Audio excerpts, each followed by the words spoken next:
Satu pertemuan 2 di RPS.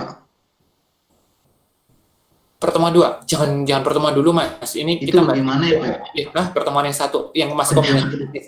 Enggak, sorry, bukan apa-apa, bukan saya nggak mau jawab karena Oh iya Pak. kalian mau kuis nih, ya kan? Dimana kuisnya nilainya akan menjadi bagian tidak tidak terpisahkan dari nilai aktivitas. Jadi berhubung kemarin kita belum sempat untuk membahas mengenai materi latihan soal, kan kemarin saya hanya cerita perkenalan, terus kemudian bahas sedikit mengenai materi, ya kan? Terus kemudian kalian saya kasih kuisis kan, ya nggak? Kan belum detail mengenai apa Iya sih Pak. yang belajar di bab 1 itu kan belum detail. Nah, sebenarnya saya mau ngulang nih di yang sekarang, mungkin waktunya hanya sebentar, tapi berhubung ada kuis dari Dusko, maka saya memutuskan untuk agak sedikit lebih lama untuk kemudian membahas mengenai bab satunya, seperti itu. Jadi sempat kejawab, nanti banyak di WA grupnya silahkan ditanyakan. Nanti akan ketahuan di situ.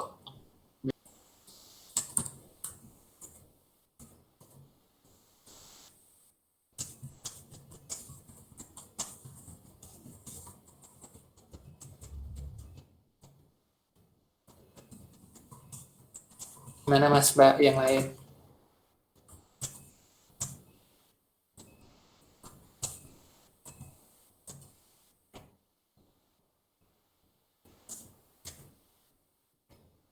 Ada?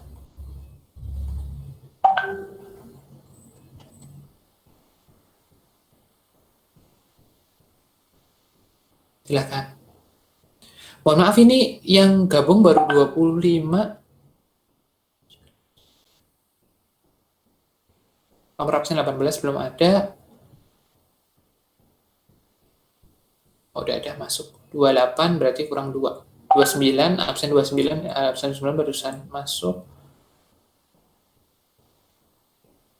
18 siapa ya?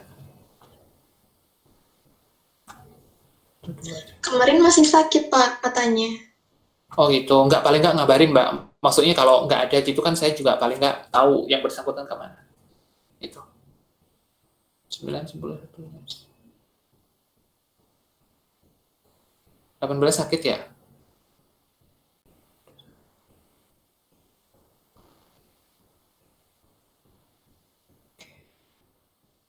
Ya udah 29.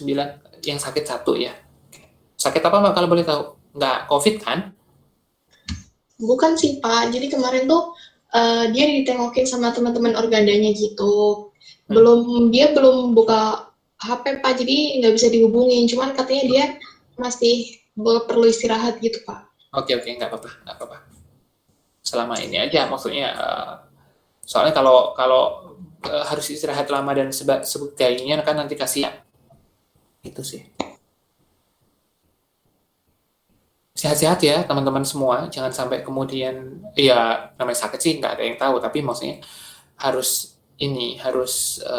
jaga kondisi tubuh dan sehat-sehat. Khususnya kalau kalian tinggal 3 sih pahit-pahitnya ya, bukan saya doain, tapi kalau misalkan kalian sakit terus kemudian ngulang, kalian masih punya adik kelas gitu kan, masih punya bisa dibarengin sama adik kelasnya. Tapi kalau adik kelas kalian itu yang repot nanti, dia mau dibarengin sama siapa? Kan mahasiswa nggak ada bukan? Itu. Jadi untuk beberapa hal diperhatikan faktor teknisnya ya, jangan sampai kemudian kecapean sakit. Oke, silakan yang lain. Kalau mau ada pertanyaan yang lainnya. Kalau nggak ada nanti saya bahas soal dulu deh.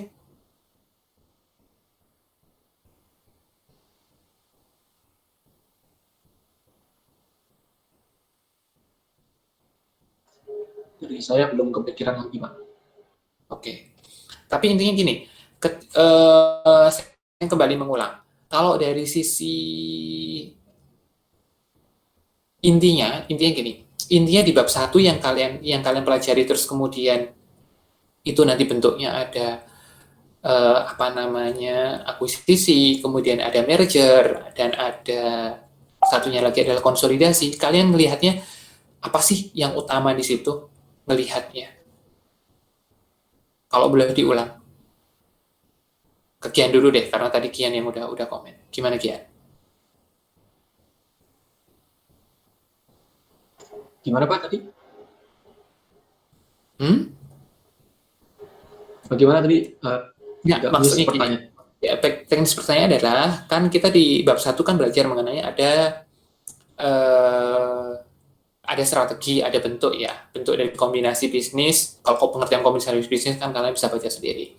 Ada juga bentuk dari kombinasi bisnis kan ada bentuknya ada konglomerat, ada akuisisi, ada merger, kemudian ada juga yang satu adalah konsolidasi. Kemudian kalau dari sisi strateginya ada yang bentuknya itu integrasi vertikal, integrasi horizontal, sama konglomerasi, ya kan? Pak. Halo? Terdengar Pak. Nah, sekarang kalau yang dari sisi bentuknya, yang membedakan satu sama lain antara bentuk satu, bentuk kedua, dan bentuk ketiga itu lebih ke arah mananya sih sebenarnya kalau kalian harus kemudian memahami ya. Kan ini intinya adalah masalah memahami, kombinasi bisnis ini bentuknya jadi yang pertama, kombinasi bisnis ini kemudian bentuknya jadi yang kedua, kombinasi bisnis ini bentuknya jadi yang ketiga, itu dari mana? Kalau boleh disampaikan ulang.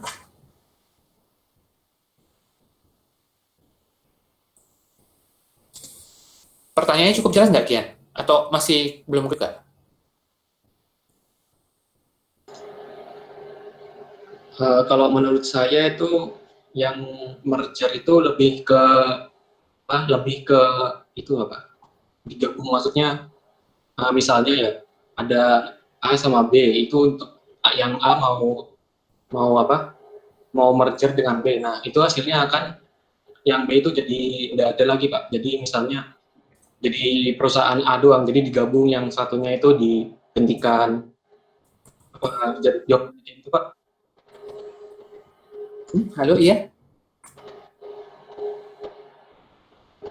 Halo? Maaf, putus.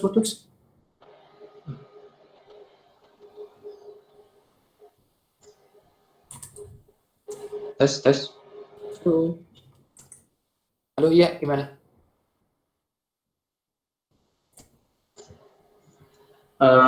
Tadi misalnya perbedaan merger sama akuisisi ya Pak? Ya bisa perbedaan, bisa juga bisa juga sih diambilnya dari perbedaan. Kalau akuisisi itu lebih ke bergabung gitu Pak. Maksudnya kalau misalnya dari A ada A sama B. Nah, itu mereka itu pengen bergabung. Nah, hasilnya itu bakal jadi sama seperti A sama B. Cuma yang perusahaan yang lebih besar itu yang menjadi parent-nya dari perusahaan yang lebih kecilnya. Jadi yang parent yang lebih besar jadi parent, yang kecilnya itu jadi subsidiary. Kalau misalnya merger itu lebih ke yang misalnya A sama B itu misalnya A pengen memerger dengan B. Nah, itu hasilnya bakal cuma A. Yang B itu bakal kan Pak? Apa kayak gitu jawabannya Pak? Loh, saya nanya dulu, jangan kamu balik nanya ke saya. Kalau konsolidasi, Mas? Kalau konsolidasi itu lebih kayak membeli saham kalau ada perusahaan A sama B itu jadi perusahaan C sama D gitu Pak. Oke. Yang lebih kalau belum terlalu paham saya Pak. Oke, sip. Oke, mungkin satu lagi pendapat dari teman-teman. Silakan yang cewek, Naomi nih. Mungkin ya Pak ya. Oke. Kenapa? Kalau akuisisi itu tuh ada perusahaan yang diakuisisi, tapi perusahaan itu tetap berdiri. Cuman nanti akan terbentuk laporan keuangan konsolidasian. Jadi nanti seluruh aset dan kewajibannya itu digabungin. Nah, kalau yang merger itu tuh misal perusahaan A dan B bersatu. Nah, perusahaan yang diakuisisi nanti akan dilebur. Jadi nanti misal perusahaan A dan B bersatu, yang setelah gabungin nanti hanya tinggal perusahaan A gitu Pak. Tapi kalau yang konsolidasi itu tuh dua perusahaannya tuh dilebur jadi satu. Cuma nanti setelah peleburan itu akan terbentuk perusahaan baru. Jadi nggak ada perusahaan A, nggak ada perusahaan B, adanya perusahaan yang baru, perusahaan C gitu misalnya. Oke. Ya, makasih ya keterangan semua ya. Tadi udah benar, udah disampaikan dua-duanya. Jadi intinya untuk memahami apakah itu masuknya ke akuisisi, konsolidasi, akuisisi, merger atau konsolidasi adalah melihat dari sisi gini. Ketika ada dua perusahaan atau lebih, itu adalah dilihat dulu setelah proses kombinasi bisnis, perusahaannya masih ada atau enggak nih? Itu kan. Kalau barangnya masih hartanya itu masih ada dua-duanya, ya berarti posisinya adalah di akuisisi. Tapi kalau salah satu atau lebih hilang, itu berarti pilihannya adalah either di merger atau konsolidasi. Kalau tadi kan disebutin, kalau merger itu adalah ada dua perusahaan bergabung, gitu kan. Sebenarnya melakukan kombinasi bisnis ya, karena faktor strateginya adalah integrasi horizontal, vertikal, atau kemudian konglomerasi, tetapi sesudahnya itu hanya ada satu perusahaan yang masih eksis. Artinya kalau misalkan tadi contohnya adalah A sama B itu dua, itu bisa juga nanti contohnya A, B, C, D dan seterusnya. Tapi hanya satu perusahaan yang kemudian dia masih eksis sampai dengan sekarang. Hitungannya seperti itu setelah proses kombinasi bisnis, yaitu perusahaan A, itu namanya merger.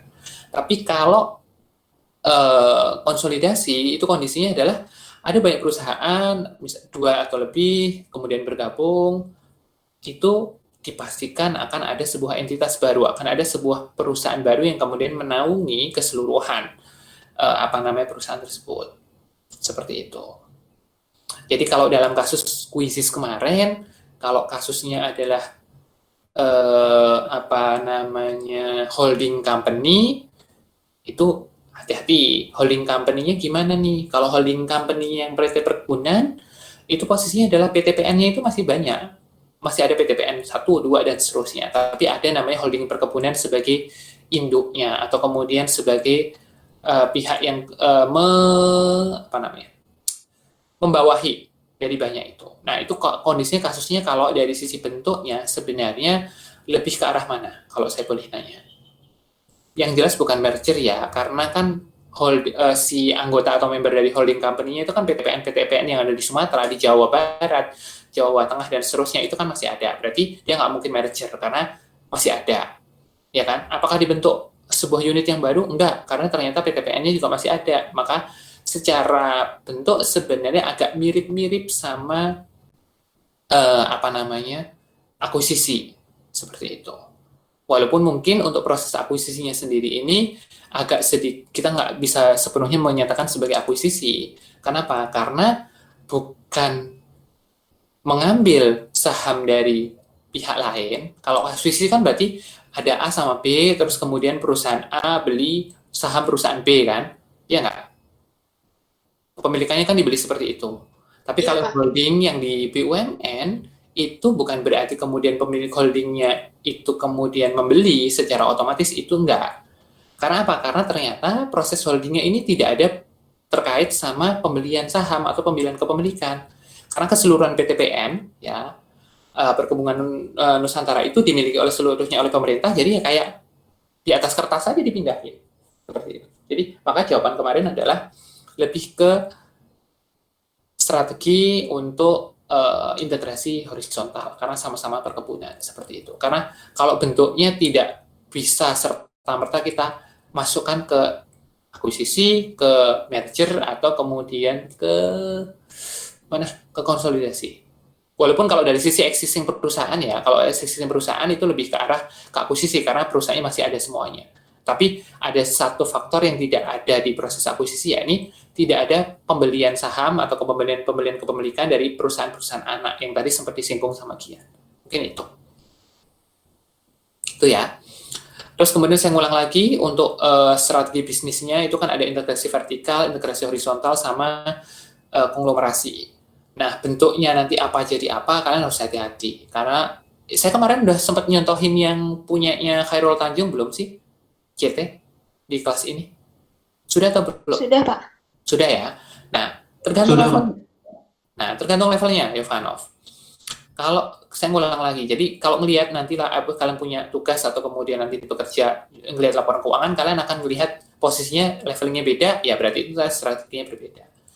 Kalau transcorp itu maksudnya adalah integrasi horizontal karena sama-sama bergerak di bidang TV, ya. Itu transcorp karena dia membawahi ada Trans 7 ada sama Trans TV. Tapi kalau City Corps itu udah beda lagi. Itu maksudnya ke konglomerasi. Karena apa? Karena di City Corps itu perusahaannya dia ada Bank Mega, dia ada supermarket itu apa ya namanya? Oh, saya jadi lupa. Transmart ya atau yang dulu sama Carrefour kalau nggak salah. Nah, itu terus kemudian ada juga yang si Transmedia itu sendiri. Jadi, ada yang bergerak di bidang media, ada yang bergerak di bidang perbankan atau finance. Itu Bank Mega itu afiliasinya banyak loh. Jangan dikira hanya Bank Mega, ada Mega Finance dan lain sebagainya. Jadi, itu induknya untuk yang Mega Bank dan lain sebagainya itu bisa jadi adalah integrasi horizontal atau integrasi vertikal. Tapi kalau di City Corps-nya itu berubah menjadi konglomerasi karena bidang usahanya itu tidak melulu terikat satu sama lain dan bisa jadi sangat variatif atau berbeda. Mungkin seperti itu. Dari sini mungkin ada pertanyaan, silakan. Sebelum saya lanjut ke soal latihan, kita masuk ke latihan bab 1. Silakan.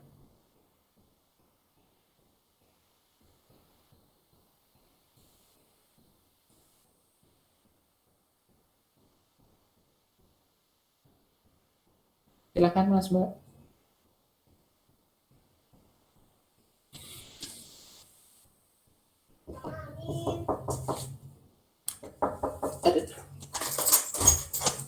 Oh, makasih.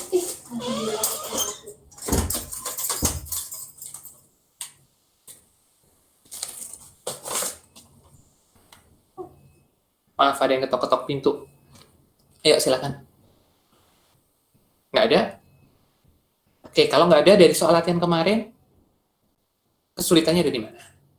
Yang di bab 1 ya. Kita bahas dulu bab 1.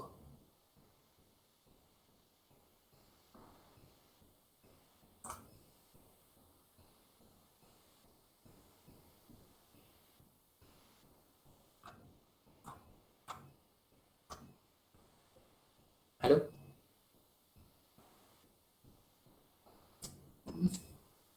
Halo? Saya kedengeran nggak sih? Terdengar, Pak. Oke, gimana?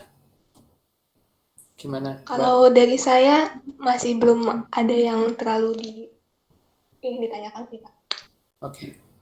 Yang lain? Ya kalau nggak ada yang ditanya berarti kuisnya siap loh ya.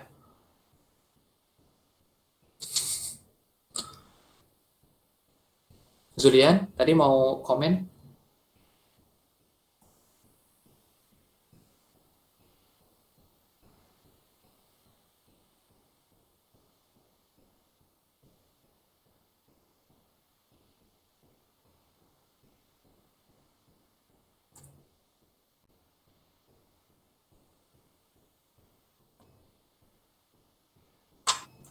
Halo? Kok jadi diam-diaman ya?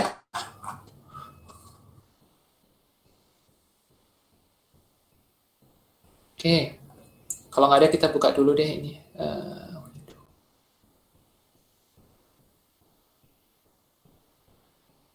Oke, kita kerjain yuk. Sini posisinya yang ada ini soal latihan yang pertama ya.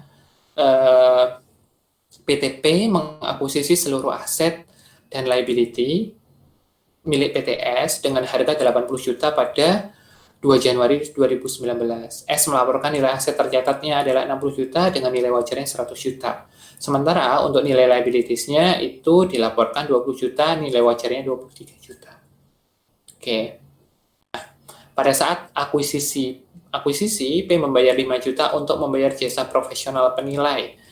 Nah, saudara diminta menghitung goodwill yang harus diakui oleh PTP. Ini ada berapa? Silahkan, kira-kira.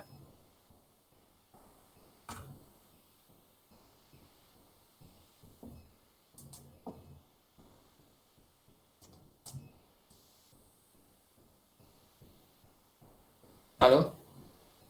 Ada yang mau coba jawab?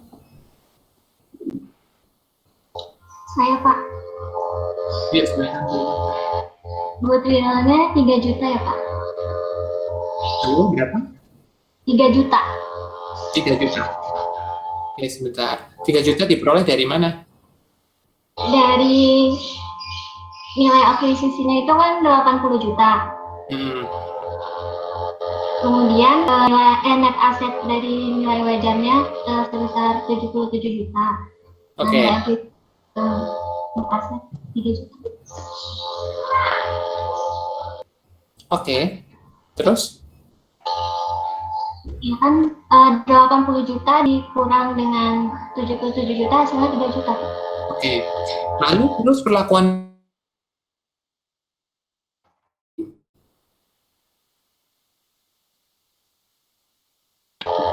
posisi P membayar 5 juta nih. Oh, 5 juta.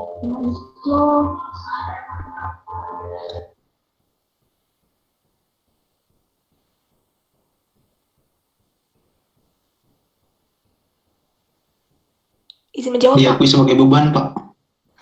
Enggak, tadi barusan yang jawab siapa ya? Lulu, Pak. Lulu enggak, Lulu. Oke, Lulu yang barusan jawab. Terus kemudian bukan yang tadi jawaban udah dapat 3 juta. Yang saya nanya 5 juta kan tadi ada yang nyeletuk tuh 2. Enggak kelihatan tadi ini ya. Lutfia sama Yovanov, Pak. Oh, Lutfi sama Yovanov. Aku sebagai beban, Yovanov. Kenapa?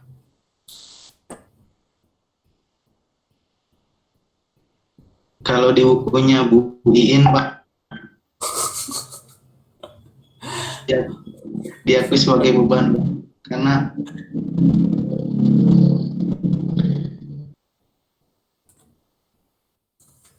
Oke, ya, Lutfia mau nambahin? Iya, Pak. Jadi itu kan dia biaya jasa profesional dari bukunya Bu In juga. Kalau biaya jasa profesional penilaiannya, jadi akan dicatat sebagai expense di saat terjadinya. Jadi dia tuh nggak akan dialokasiin ke selisih antara nilai imbalan dengan aset neto yang kita peroleh, gitu, Pak. Oke. Udah ya, jelas ya. Itu jawabannya tadi udah benar yang disampaikan oleh Yovanov, terus kemudian diperjelas lagi oleh Lutfia. Jadi kalau jawab ini sambil merefresh materi ya, karena di buku kayak gitu Pak, jangan dibilang karena di buku kayak gitu, paling nggak di buku seperti itu kenapa itu loh. Oke, gitu ya teman-teman yang lain. Pak mau tanya Pak. Oke, silakan Mas. Itu kan yang pada saat akuisisi P membayar 5 juta untuk membayar jasa profesional penilai. Berarti dia 5 jutanya ini terpisah dari 80 yang di atas itu ya Pak? Iya. Selama tidak disampaikan bahwa total akuisisinya adalah sekian, ya berarti itu terpisah, Mas. Oh, berarti kalau nggak ada keterangannya dianggap terpisah gitu? Iya. Oh iya. Kasih Pak. Oke. Pak, mau nanya Pak. Oke, silakan. Tapi nggak terkait soal Pak, di luar soal, tapi masih materi bab 1. Oke. Ya, masih terkait dengan pembahasan soal ini nggak, Mbak? Enggak Pak, di luar ini Pak. Tapi masih materi bab 1 Pak. Oke, boleh disampaikan dulu deh nanti. Tapi kalau untuk jawabnya nggak langsung saya jawab ya, karena kan ada soal tambahan yang kemudian akan kita bahas. Oke, nanya dulu. Ya, saya masih bingung Pak perlakuan yang kalau misalkan akuisisinya kurang dari 100% kan dari buku Bu Iin kan ada pencatatan non-controlling interest kan Pak. Itu maksudnya gimana sih Pak? Kalau kurang dari 100%? Iya. Ada namanya non-controlling interest, oke. Ya. Oke. Saya masih bingung Pak. Ada yang lain lagi? Oke, sebelum saya jawab ya. Ini karena ini sekilas ininya. Nanti habis ini saya ini. Aulia, yang kamu pahami mengenai non-controlling interest itu seperti apa? Sepaham saya setelah saya baca buku itu Pak, kan dari misalkan hanya mengakui 90%. Nah, berarti 90% itu nanti biasa diakui seperti biasa kayak di buku-buku, catat asetnya satu-satu. Kemudian untuk 10%-nya nanti akan dicatat sebagai non-controlling interest sesuai dengan fair value atau proporsi aset neto yang teridentifikasi. Tapi untuk lebih detail, saya masih belum ada gambaran Pak untuk soalnya atau mekanismenya seperti itu saya belum ada gambaran. Iya, oke. Dapat nanti, tapi paling nggak kamu sudah coba untuk kemudian membaca lebih ya. Kalau diterjemahin ke bahasa Indonesia, non-controlling interest itu apa sih?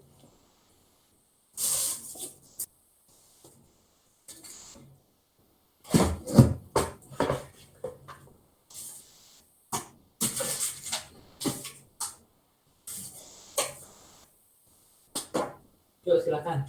Kepanjangan pengendali. Kenapa? Kenapa, Mas? Kalau dimakan dalam, ya Pak.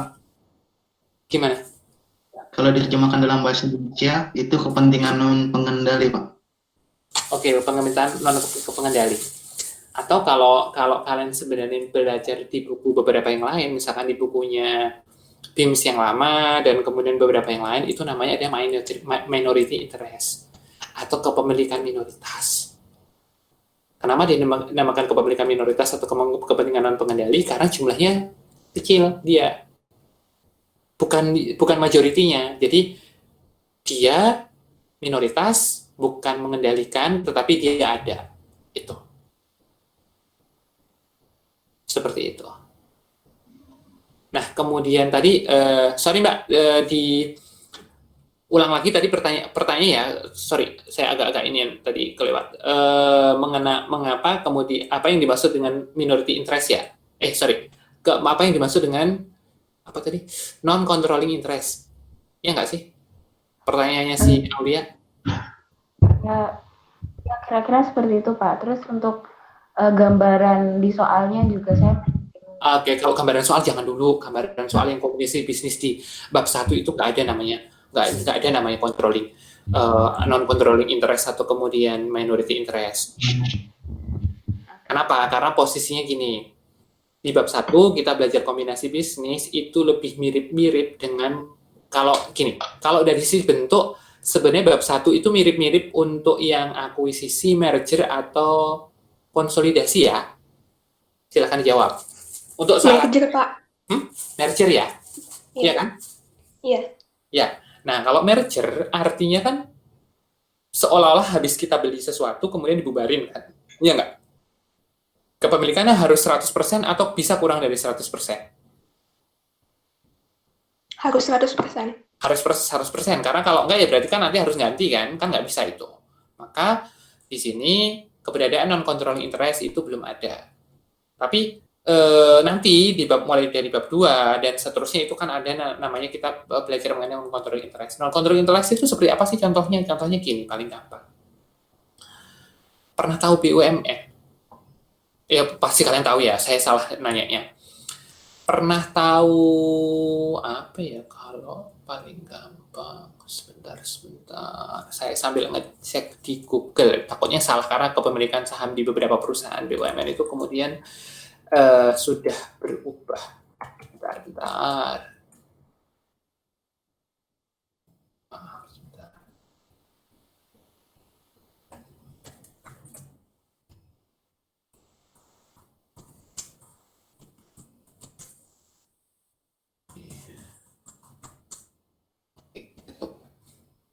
Telkom deh.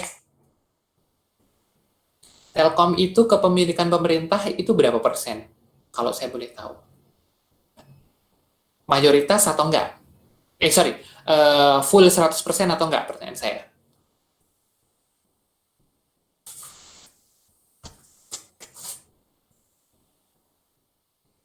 Kira-kira aja nggak apa-apa. Nggak ada. Saya nggak menanyakan exactly berapa kepemilikannya kok. Kayaknya nggak mayoritas. Kayaknya nggak. 0,09%, Pak. Pada googling ya, sama kayak saya. Oke, 52. Iya, Pak.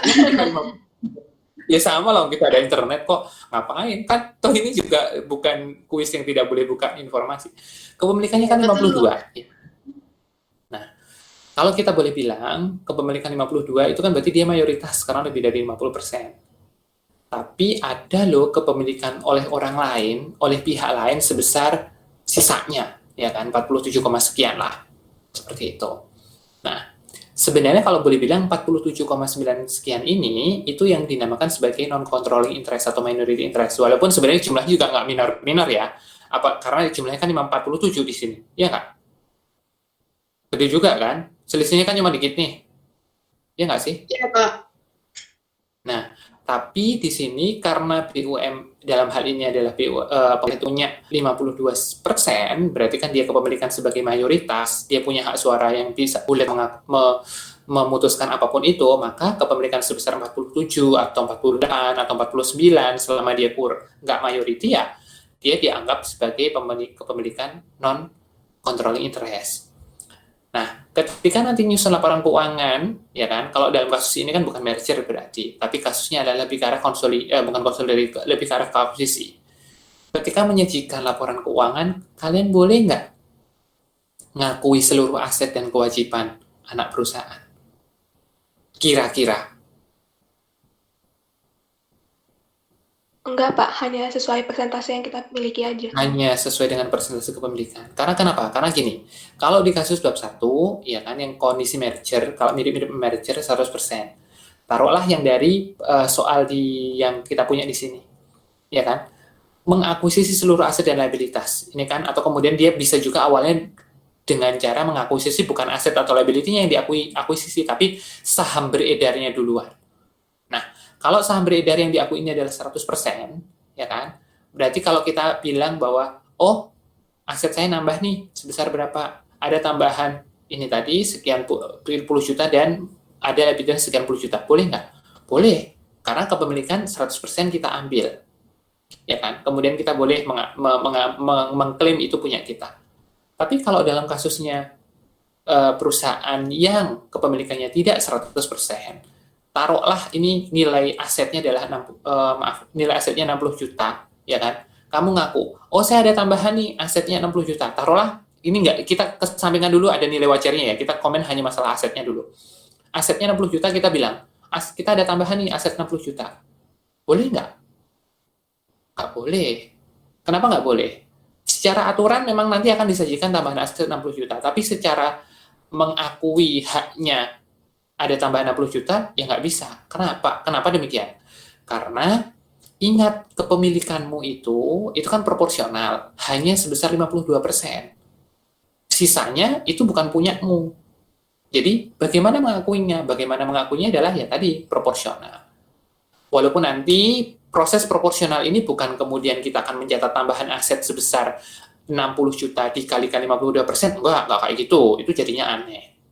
Tapi tetap kita akan mengakui ada tambahan aset sebesar 60 juta, ada tambahan kewajiban 20 juta, tetapi di sisi kredit itu akan kita munculkan namanya non-controlling interest sebagai bagian dari penyusunan laporan keuangan konsolidasi atau penyusunan laporan keuangan dari pihak yang diakuisisi. Proses akuisisi itu dilakukan seperti itu. Itu akan kita lihat nanti di bab 2. Mungkin seperti itu, Mbak siapa tadi? Lupa jadi yang nanya. Mbak Aulia ya? Itu Mbak, gimana? Ya Pak, udah paham Pak. Sementara kalaupun belum paham nggak apa-apa, karena yang penting paling nggak kamu udah punya curiosity, kemudian udah nanya kira-kira nanti itu nggak apa-apa. Oke. Ya Pak, ya. Makasih ya Pak. Yuk sama-sama lanjut ke yang nomor 2. P mengakuisisi seluruh aset dan liabilities S kemudian dibubarkan. Ya. Nah, pada 5 Januari 2019 dalam usaha merger tersebut, P mengeluarkan biaya untuk mencari jasa mengeluarkan biaya untuk jasa mencari target akuisisi 50 juta, biaya legalnya adalah 15 juta, biaya audit penerbitan saham 25 juta, biaya registrasi saham 5 juta, dan biaya listing 5 juta. Buat jurnal untuk mencatat biaya yang terjadi di atas. Berarti ini kan ada kas keluar berapa nih? 50 tambah 15, 65 tambah 25, berapa ya ini?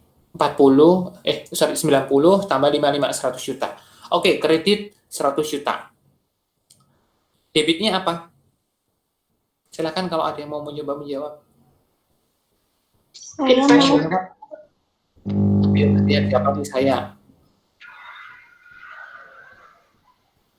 Siapa duluan nih tadi? Udah, jawab aja nggak apa-apa, Jihan. invest Yang 50 juta sama 15 jutanya jadi expense, yang 25 sama 5,5-nya jadi premium, Jadi premium? share premium.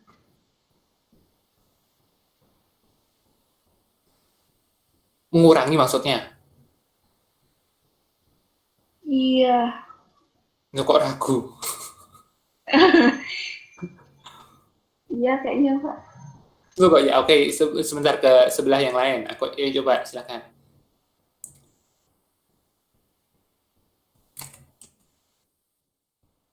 Siapa yang mau jawab?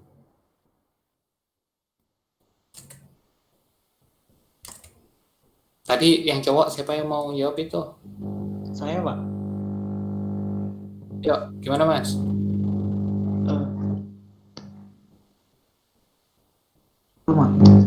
Jadi kan tadi ini kan biayanya dibagi, ada yang direct cost sama yang biaya lainnya ya Pak. Jadi yang direct cost-nya itu kan mengurangi investment expense-nya langsung. Jadi 50 tambah 15 juta itu masuknya investment expense sebesar 65 juta. Selanjutnya untuk biaya audit sama listing dan registrasi sahamnya itu masuknya ke ini Pak, biaya yang mengurangi agio saham atau share premium Pak, sebesar 35 juta Pak. Jadi debitnya investment expense 65 juta, share premium 35 juta, rate-nya cash 100 juta Pak. Oke, udah benar dua-duanya. Tapi mungkin ketika menjelaskan ini ya, teknis jurnalnya aku yakin kalian paham lah. Yang pertama itu diakui sebagai expenses ya, bukan mengurangi expense, kan nambah itu, namanya expense di debit kan nambah posisinya Mas Mbak ya. Sama yang kedua adalah bukan karena posisinya di debit ya, ketika menjelaskan kalian misalkan presentasi dan sebagainya itu harus dijelaskan diakui sebagai pengurang agio saham. Jadi harus ada kata-kata pengurangnya ya, karena posisinya kan dia di debit atau kemudian share premium. Atau ada juga yang menggunakan pakainya adalah additional paid-in capital. Kemarin kalau nggak salah ada yang nanya di kelas sebelah ya, kayaknya kelas sebelah deh. Itu nanya, Pak, saya pakai yang mana ya? Pakai share premium atau additional paid-in capital? Dua-duanya dipakai silakan, nggak ada masalah. Tapi yang jelas harus konsisten. Karena kenapa harus konsisten? Karena dalam satu perusahaan itu tidak mungkin ada dua akun yang berbeda namanya. Kalau pakai additional paid-in capital ya pakai additional paid-in capital konsisten. Kalau pakai share premium ya pakai share premium. Nggak boleh di jurnal di atas pakai share premium, di bawah terus kemudian kalian pakai additional paid-in capital. Karena bisa kayak gitu. Karena kalau belajar kan sudah dulu di tingkat 1 sama tingkat 2 awal semester 3 ada namanya chart of account. Adalah bagan akun standar yang akan digunakan oleh perusahaan. Antara perusahaan satu dengan perusahaan yang lain bisa aja beda. Jadi perusahaannya misalkan perusahaannya siapa? Rehart. Saya kemarin panggilannya siapa ya? Kok jadi lupa? Saya ini seminggu tiba-tiba saya lupa. Rehart kan? Rehart itu misalkan dia punya perusahaan. Saya pakai additional paid-in capital saya pengen agak-agak lebih ke Amrik, lebih ke FSB seperti itu. Nah, kemudian di sisi lain Lutfia itu komennya gini, saya pengennya pakai share premium, mirip-mirip sama yang sudah banyak dipakai oleh perusahaan yang mengadop IFRS. Itu nggak apa-apa. Dan itu bisa saja beda, tapi intinya sama. Nah, bagan akun standar itu, ini jadi, sorry ya, saya nambah menyampaikan mengenai konsep akuntansi dasar.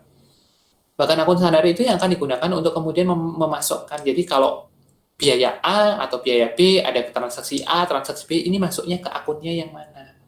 Seperti itu. Itu Mas Mbak. Udah pernah dikasih tahu informasi mengenai bagan akun standar atau kemarin chart? Loh, kok nggak ada yang jawab? Ini udah tingkat 3 loh. Jangan-jangan nggak ada yang nyinggung sama Hah? Nggak ada? Sudah, tingkat 1 atau tingkat 2, Dameria? Tingkat 1 kan? Nah, cuman walaupun mungkin kalian nggak ngeh itu apa sih itu bentuknya itu kan. Itu sebenarnya kayak list gitu loh. List. Itu masuknya kemana? Jadi ketika jurnal ada yang kemudian mencatat biaya listrik, air, dan gas. Biasanya kalau dulu tingkat 1 kan ada itu kan? Ya nggak? Pakai electricity dan apa-apa gitu kan. Tapi ada juga yang kemudian cukup dia pakainya utilities expense. Nggak ada untuk biaya telepon, biaya air, biaya listrik. Dia komennya adalah cuman digabung jadi satu utilities. Ngapain nambah-nambah harus perintil detail jadi setiap expense itu ada namanya sendiri-sendiri. Itu kadang enggak. Cukup satu buah akun, ya itu untuk keseluruhannya. Gitu. Itu Mas Mbak ya.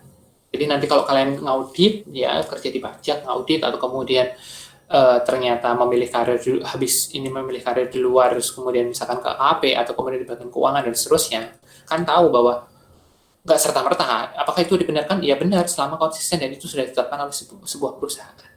Dan bisa aja beda satu sama lain. Mungkin itu. Oke, saya lanjut ke nomor, walaupun ini nggak dibahas ya, kita nyoba. Apakah kalian ketika tidak dibahas sempat mengerjakan atau enggak? Sekarang yang nomor 3. P pada 1 Juli 2019 membeli seluruh kepemilikan S dengan harga akuisisi 25 juta. Dalam akuisisi tersebut, P membayar dengan memberikan kas sebesar 200. Ini kok aneh ya? Kok 200 ribu ya? Sebentar, kita hitung dulu. Sisanya penerbitan 1.000 lembar saham dengan nilai nominal 10.000.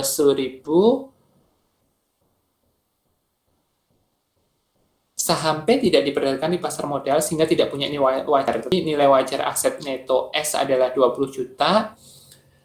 P mengeluarkan biaya akuisisi sebesar 2 juta dan biaya penerbitannya 5 juta. Oke, ini kita anggap tidak ada kesalahan untuk kesalahan angka di sini. Oke. Kira-kira nomor 3 ini jurnalnya gimana?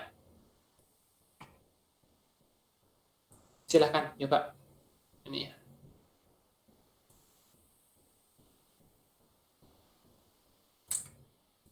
Coba dikerjakan ya. Kira-kira berapa menit? 5 menit?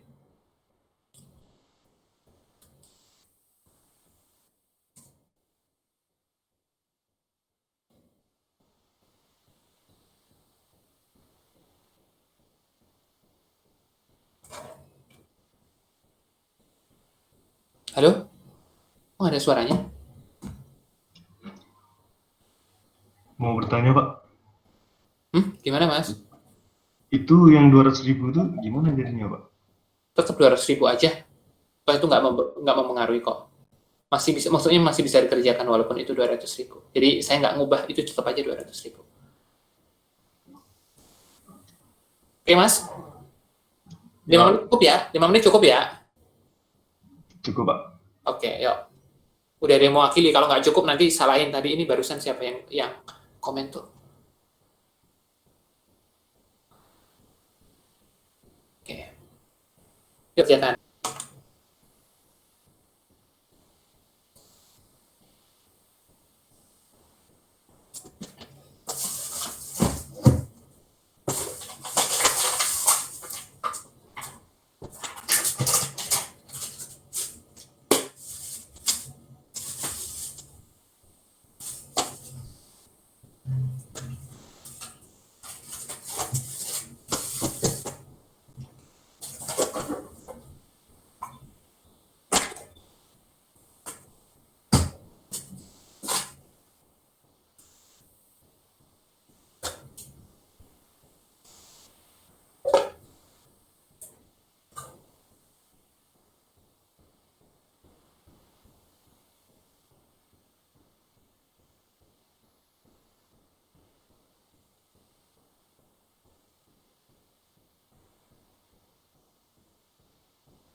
Halo?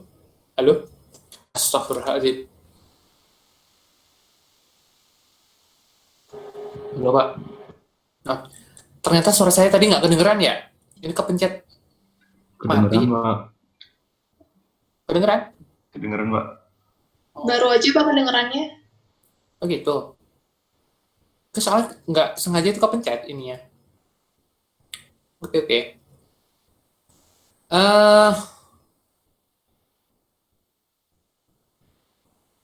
Yuk, silakan jawabannya.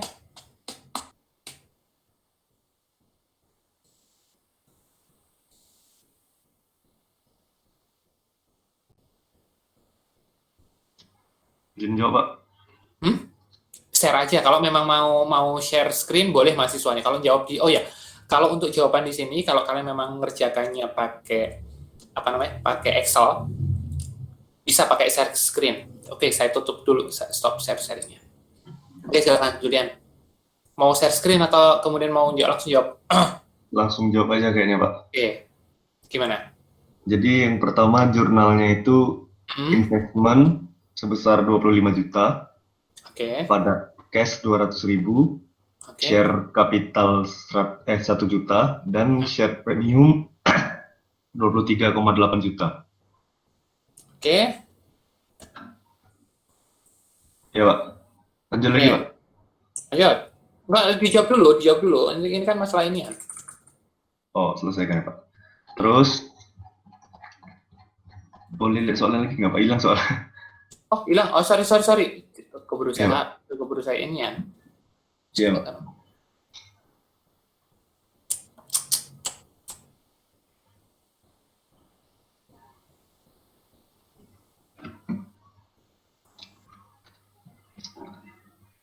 Kelihatan, Mas.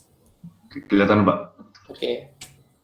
Terus, dia biaya akuisisi itu dibayarkannya kan sebagai expense, Pak. Berarti investment expense pada cash sebesar 2 juta.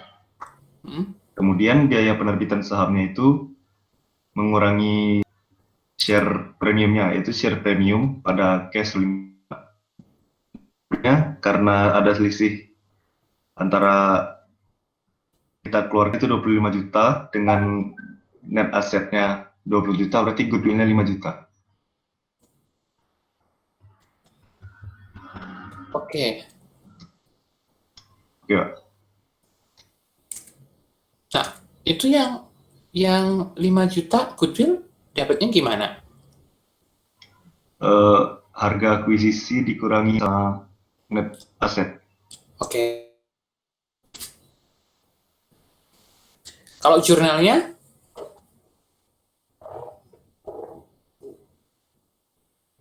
Jurnalnya itu nanti di debitnya aset-aset yang kita akuisisi, investment, dan di debitnya tadi diselipkan goodwill 5 juta. Oke. Ya. Ada jawabannya yang lain?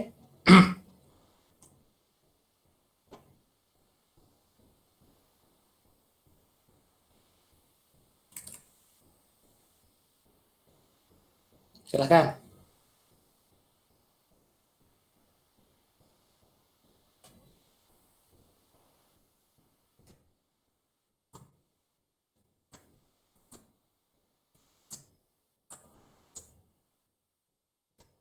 Gak ada? Saya mau nanya, Pak. Oke, silakan siapa, Mas? Rizko. Tadi kan mengakuisisinya kan memberikan kas 200.000 sama nerbitin saham 1.000 lembar dengan harga nominal 1.000. Nah, itu kan itu kan nggak ada nilai nilai parnya gitu loh, Pak. Nominalnya itu parnya, Mas. Oh, yang nggak ada nilai pasarnya gitu loh. Oke. Nah, itu di jurnal kreditnya itu kenapa nggak gain, Pak? Tapi share premium. Oke, karena gini, pertama, pada saat penerbitan saham, itu kita ingat, kok lu nanti tak balikin ke kelasku yang sebelah lo ya. Bukan, karena posisinya kamu nanya mengenai ini ke saya, yang dimana saya ada dosen AKM-nya, jangan sampai maksudnya apa yang saya sampaikan, terus kemudian kamu tanyain dulu sekarang di tingkat 3, itu kan saya jadinya, wah jangan-jangan saya ngajarnya kemarin nggak beres nih, dalam artian mahasiswanya nggak nih, gitu kan. Oke, tapi nggak apa-apa. No hard feeling ya, maksudnya bercanda aja, saya nggak ada dendam. Kalian mau protes atau segala macam, bagi saya itu nggak ada. Kalian mau ngasih saya penilaian jelek pun, ya mohon maaf, ketika kalian mengevaluasi dosen nilai jelek pun, ya saya akan terima, karena posisinya adalah kita harus fair. Maksudnya, kalau memang kita ada kekurangan atau apapun, ya kita harus terima. Nah, balik lagi ke pertanyaan Rizko. Jadi gini, saya mengingatkan lagi, ingat kalau pada saat penerbitan itu boleh diakui kin atau enggak kok, atau loss. Waktu penerbitan ya boleh Pak. Boleh, karena apa? Paling itu ya Pak, share premium gitu ya Pak. Iya, ingat, penerbitan saham, penerbitan obligasi itu tidak boleh mengakui adanya gain atau loss, karena setiap selisih yang ada itu kan akan selalu, kalau misalkan dia posisinya adalah non-current liabilities, dia akan berpengaruh ke premium atau kemudian ke mana? Ke diskon kan, yang pertama. Yang kedua, kalau seandainya dia masuknya ke terkait dengan saham, ya berarti dia either masuk ke share premium atau kemudian ke return earning. Return earning itu dalam hal apa? Kemarin ada yang iseng nanya, Pak, kalau kita nerbitinya harga parnya 10, kita enggak, karena nggak laku-laku, terus kemudian diterbitkannya harganya 9, itu gimana? Ya kalau sampai kejadian sih aneh ya, tapi kalau namanya belajar akuntansi ya kita harus mencari solusi kan, bagaimana ketika itu kejadian ya, mau nggak mau yang nilai satunya selisihnya harus dimasukkan ke return earning, karena kan posisi didebitkan, dia terima kasnya cuma 9, nilai par dari sahamnya adalah 10, baru kemudian di selisihnya masuk ke mana, ke return earning, posisi debit seperti itu. Tapi dalam kenyataannya itu tidak akan pernah terjadi, Mas. Kenapa? Ya karena ketika penentuan nilai par itu ya otomatis sudah mempertimbangkan. Dan kenapa orang cenderung kemudian nilai parnya rendah walaupun harga pasarnya gede atau additional paid in capital atau share premiumnya gede? Ya karena secara nggak langsung nilai kepemilikan saham seseorang, investornya, itu kan hanya ditunjukkan dari sisi nilai parnya, bukan nilai par plus premium yang akan tertera di investasi di sahamnya ya. Seperti itu.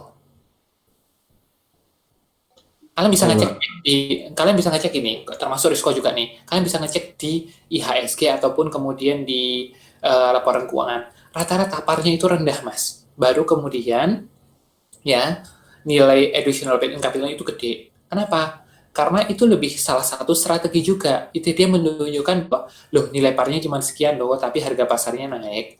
Harga pasarnya cukup tinggi. Itu Mas, Mbak. Gimana kok? Jadi nggak bisa dia masuknya ke situ. Iya Pak, udah Pak. Makasih ya Pak. Oke, jangan dimasukin gini ya. Iya. Nanti kamu saya kasih soal AKM 2 loh nanti. Oke, lanjut. Silahkan ke yang lain.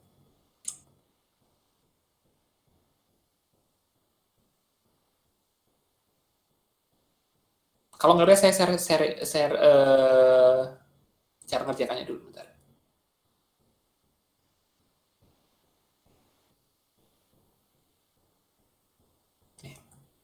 Ini soal di nomor 3 kelihatan Mas, Mbak? Atau terlalu kecil ini posisinya? Kalau nggak kelihatan bilang ya. Mungkin kayak kemarin tuh saya, Pak kecilan ternyata nggak kelihatan ya. Saya sih kalau di laptop saya kelihatan itu, kalau nggak tahu di layar kalian. Ini kelihatan nggak Mas, Mbak? Kelihatan, Pak. Kelihatan, Pak. Jadi jurnal yang pertama tadi udah dijawab nih sama Mas siapa tadi? Yang dari, kalau nggak salah. Kalau saya nggak, Zulfian bukan? Julian. Iya. Riau kan? Iya. Atau cuma Riau kan? Oh. Iya. Yang kemarin nama kotanya nggak banyak dikenal oleh teman-temannya, harus kenalin gitu. Jurnal, oke. Yang pertama adalah ada pengeluaran kas sebesar 7 juta, itu berasal dari 2. Yang pertama adalah biaya penerbitan saham sebesar 5 juta, sama yang kedua adalah biaya investasi, biaya proses akuisisi. Untuk penerbitan saham ya sama, biaya terkait dengan penerbitan saham itu selalu dimasukkannya adalah sebagai pengurang dari ordinary share premiumnya sebesar 5 juta. Sementara untuk proses akuisisi itu akan diakui sebagai expenses di tahun yang bersangkutan. Nah, kemudian yang kedua, terkait dengan proses akuisisi yang sudah deal harganya besar 25 juta, itu dilakukan melalui dua mekanisme pembayarannya. Pertama adalah kas hanya 200.000, sisanya menggunakan saham. Saham itu sendiri kalau kalian lihat ini bisa kelihatan ya. Berasal dari 1 juta, berasal dari mana? Ya, 1 juta lembar nilai nominalnya atau nilai parnya adalah 1 juta, sehingga dikalikan ketemu 1 juta. Selisihnya atau sisanya sebesar 23.800 itu akan kita masukkan ke ordinary shares premium. Seperti ini, 23.800. Oke. Nah, sebelum saya lanjut, pertanyaan saya. Jurnal yang sudah saudara lakukan ini, di sini ya, ini mirip dengan apa yang sudah kalian pelajari dulu di tingkat 2, ketika belajar AKM.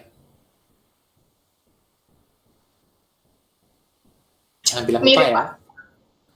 Mirip kan? Ya, memang itu sudah kalian pelajarin gitu kan. Persis, Pak. Oke. Kalau nanti kalian bilang nggak bisa, nanti saya telisik loh dosen AKM-nya siapa. Nanti saya protes sama dosen AKM-nya. Itu kan senior-senior sama, ya ada beberapa yang masih junior saya sih. Itu. Oke. Nah, yang membedakan ketika kalian ini kan belajar di intern nih. Ya kan? Yang bikin beda dengan belajar di advance apa? Yang bikin beda adalah di sini.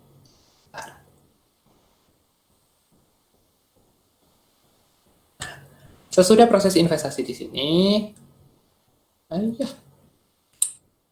susah nih, ini aja deh.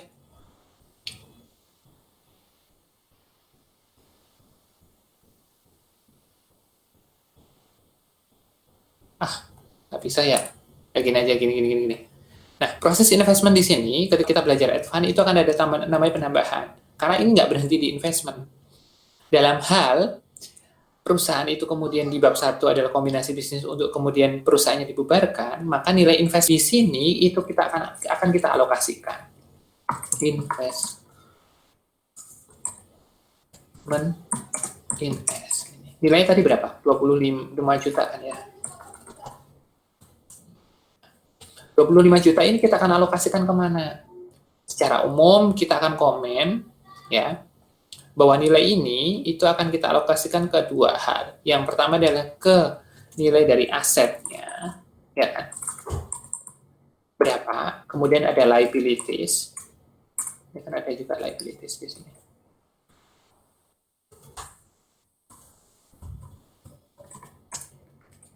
Ini kan ketemu sekian, kita akan membandingkan.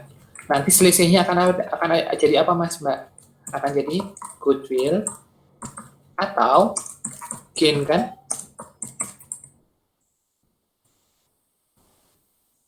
Iya nggak, Mas, Mbak? Halo? Iya, Pak. Iya, Pak. Udah ya, sekarang gini. Kalau gain berarti goodwill posisinya di debit, kalau gain di kredit.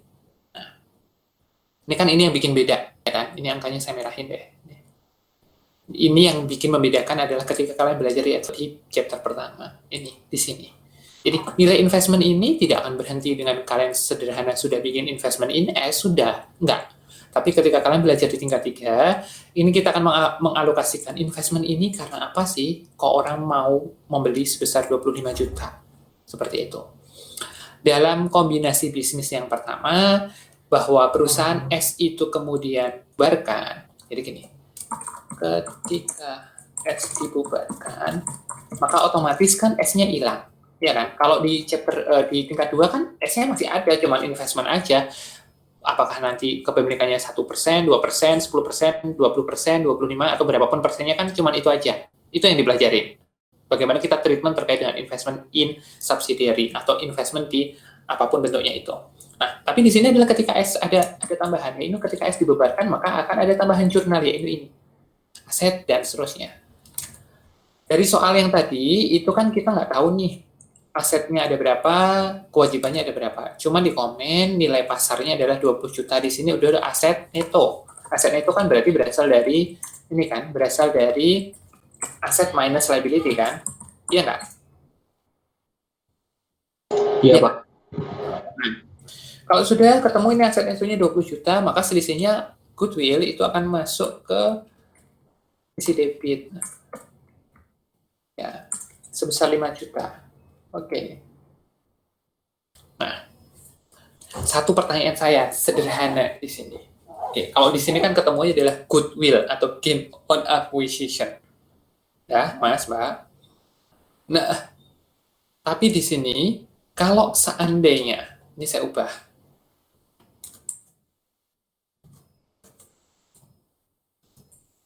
Nilai aset neto yang kita peroleh itu bukan 20 juta, tapi 28 juta. Oke, berarti kan ini ada goodwill negatif nih 3 juta. Iya nggak? Iya, Pak. Iya, Pak. Iya, Pak. Negatif ini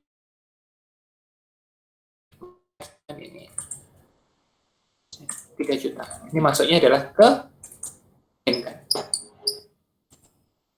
Ini terkait sama pertanyaannya si Rizko tadi. Loh, kok nggak konsisten ya kayaknya di sini ya? Tadi yang di sini Rizko nanya, kok nggak kita bilang gain aja, Pak?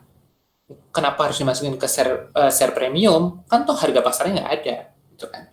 Kenapa nggak kita 23 juta 800 itu nggak kita masukkan ke gain? Saya udah jawab tadi.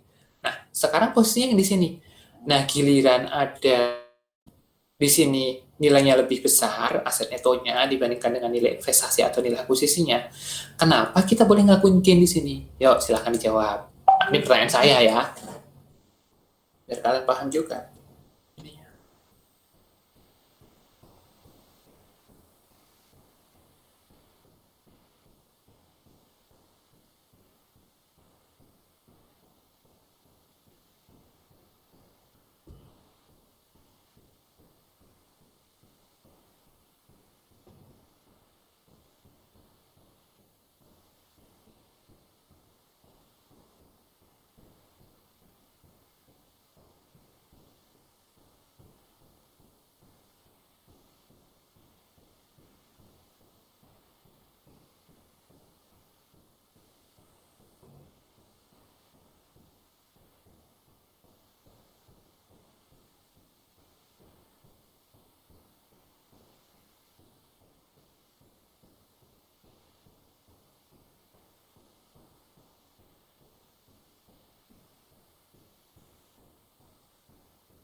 Yuk, silakan. Halo, kok nggak ada yang jawab?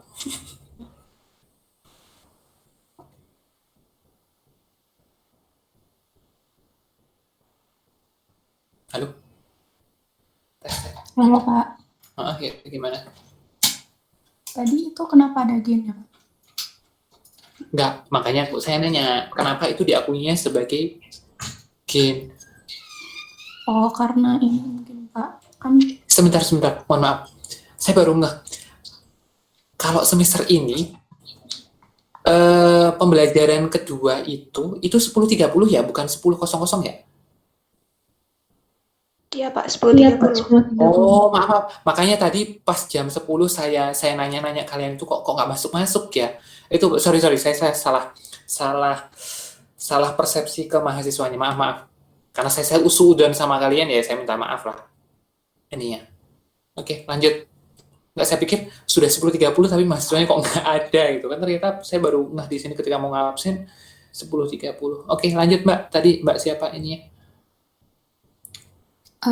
Itu diakuin gain karena dia sebenarnya harganya 25 juta tapi dia bayar 28 juta gitu Pak. Menilai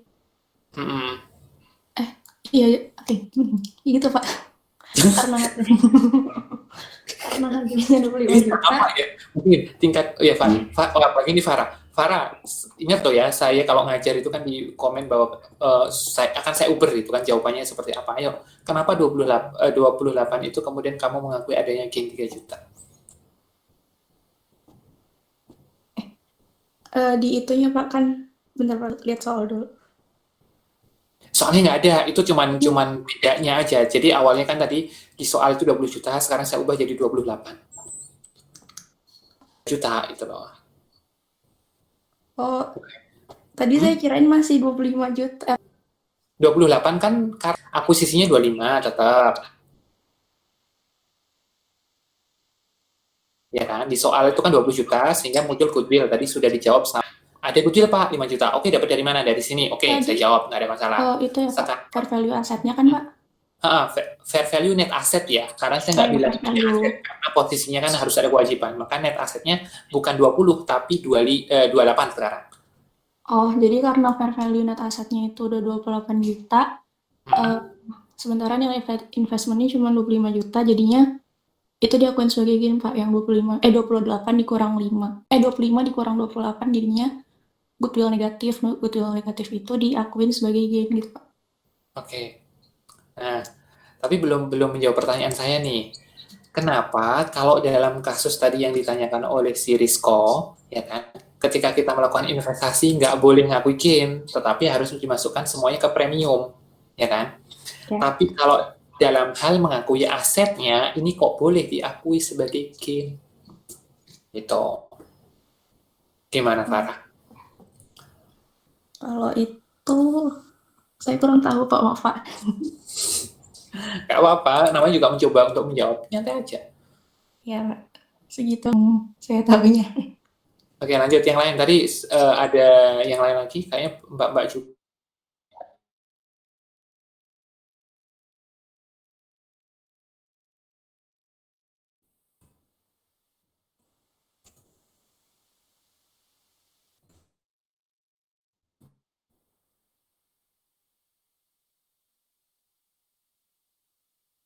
Oh, ya sih. Masih. Yang 28 juta yang selisihnya 3 juta itu tadi diakui sebagai gain karena gain itu biasanya adalah selisih antara fair value dengan book value. Oke, sedangkan kenapa yang ditanyakan oleh Rizko tadi tidak boleh diakui sebagai gain karena dia memang nggak ada yang menyatakan fair value dari sahamnya mungkin Pak. Jadi selisihnya dia masuk ke premium.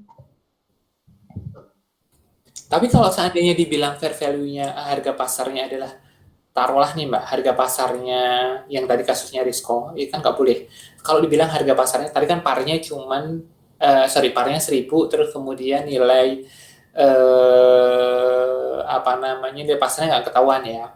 Sekarang kalau seandainya nilai pasarnya itu ketahuan